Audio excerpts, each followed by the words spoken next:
अस्सलाम वालेकुम। मेरे पास एक स्कैन टूल है आउटल कंपनी का जिसका मॉडल है MX800S। तो ये यूज़ के अंदर मेरे पास सेल होने के लिए आया हुआ है। तो सबसे पहले आपको इसकी प्राइस बता देता हूँ, वो मिलेगी आपको 85,000।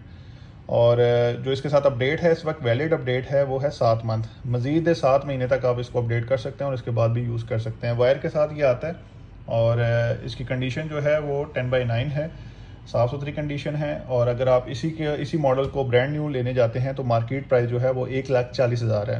तो अगर किसी शख्स का बजट जो है वो डिवाइस वाला बजट है, 1 लाख के अंदर बजट है, ओरिजिनल स्कैन टूल लेना चाहता है तो अच्छा ऑप्शन है उसके लिए। बाकी इसकी जो डायग्नोस्टिक में जाके मैं इसकी ब्रांड्स दिखा देता हूँ। सभी ब्रांड्स ये सपोर्ट करेगा। जो चाइनीज़ गाड़ियाँ आ रही हैं वो भी इसमें सभी अवेलेबल हैं, ठीक है। तो इसके अलावा इसके अंदर जो सर्विसेज हैं वो भी आपको दिखा देता हूँ। एक ही पीस है हमारे पास और ये इसकी सारी सर्विसेज हैं। तो अगर कोई इंटरेस्टेड है इसके अंदर तो आप हमसे दिए गए नंबर पे कांटेक्ट कर सकते हैं। शुक्रिया।